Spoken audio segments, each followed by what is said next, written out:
Good morning, Highland. It is so good to be with you this morning. I'm grateful that you've gathered with me for this 10 a.m. thought. And I know it's kind of cloudy still and gloomy outside, but I'm grateful for this way that we stay connected because I know that it lifts my spirits, and I hope that it lifts yours too.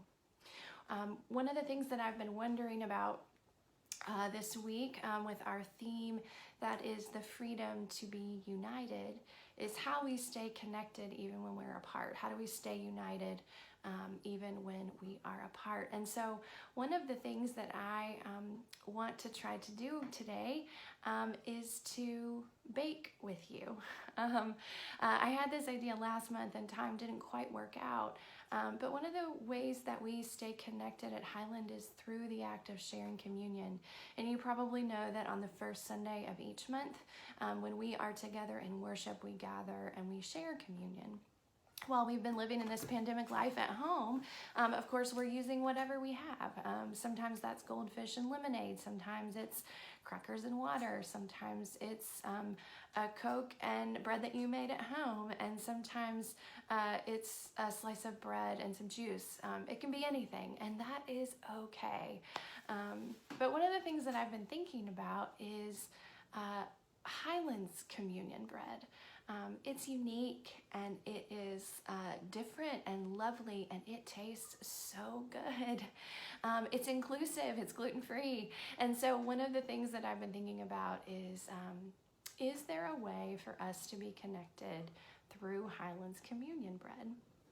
So many of you probably know that Ginger Miller makes Highland's communion bread each month, and I reached out to her to see if she would be okay if we shared this recipe together. And she graciously agreed that it would be okay to share it, to even name that she's the person who does this every month. So please thank her for this gift that she gives to us. And so I've gathered the ingredients and I've gathered the recipe, and I've picked her brain to try to figure out how to do this best. And so this morning's mostly pre-recorded video is going to attempt to make Highland's communion bread. And I hope that as we are gathered together this morning, that if you at some point this weekend have the bandwidth and want to try this, that you will do so, that you will, gather your ingredients and gather together with whoever is in your home, or make it on your own to share with your family. It freezes well. So if we are healthy at home for a number of weeks, or we have another communion where we are not together, whatever that looks like, because it's all a little bit uncertain and unknown right now, know that it freezes well and you can save it. I'm planning on doing the same thing. So the oven is preheated, the ingredients are out. I'm going to walk you through what those are, and we're going to get started.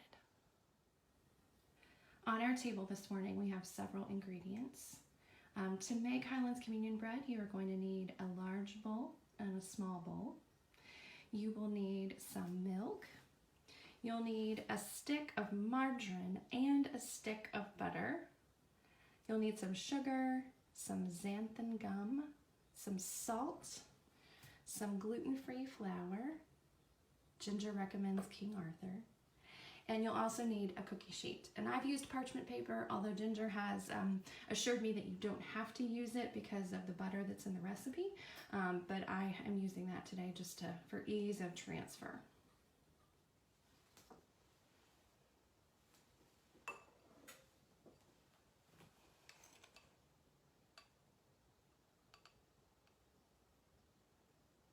So far I've added 3 cups of flour. I'm adding 1/8 of a teaspoon of salt.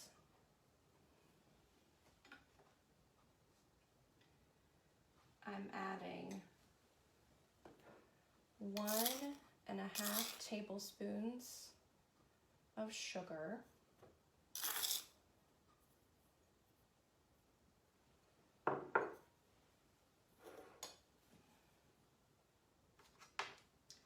I'm adding 1.5 teaspoons of xanthan gum.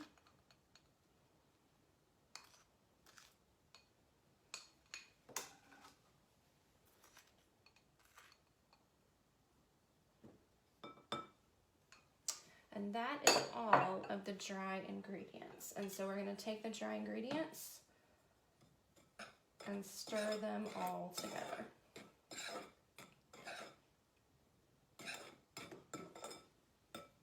All right, that part is done. We're going to switch these out. And we are going to take our 1 stick of margarine and our 1 stick of butter. And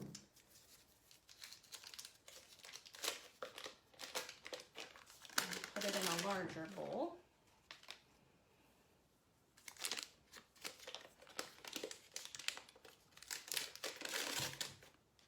And if you have a pastry cutter, this is a great time to use that. I don't have one. So we're just going to mush this up with a fork, okay? So I'm just kind of cutting that up a little bit. And then I'm going to add the dry ingredients. Mommy, can I have something else to eat? So we're going to just cut that up and mix it up. Maybe all of it.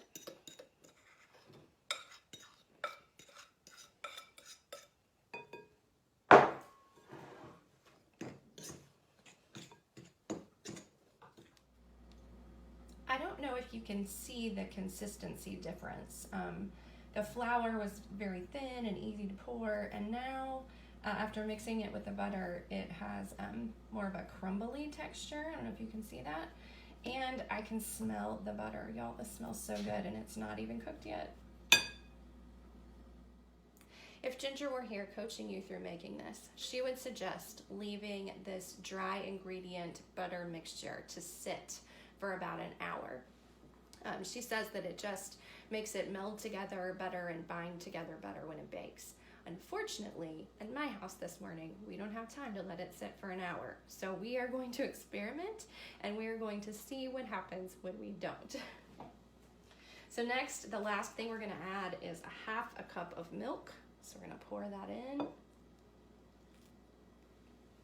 And then we're going to mix all of that together.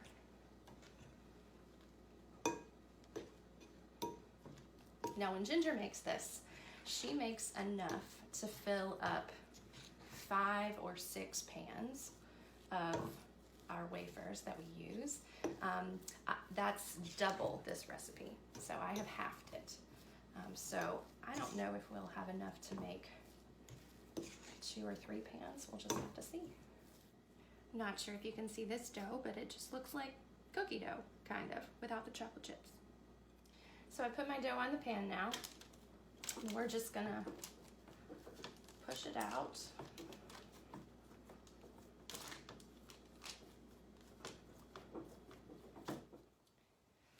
Now that I've pressed it out a little bit, I have a fondant roller. You could use your rolling pin. I love to bake those, so this is kind of the right size for this pan. Okay, 2 edits. I've ditched the parchment paper. It's too slippery. And when in doubt and your roller is too sticky and it doesn't work, use a plastic cup. It's a lot easier. So the next step is scoring the bread. And this actually happens before you put it in the oven, Ginger says, and this is my fancy pizza cutter. So she did say if you want it perfectly square, you do have to square it up in the edges. And if yours happened to take up the whole pan, mine didn't, then that's okay. And you can still bake the edges, it'll just help it be square. And then Ginger usually gets 120 squares out of her pan. I am gonna make these a little bit bigger since I'm making them for home, so that they'll be more like a cracker than a tiny, tiny square.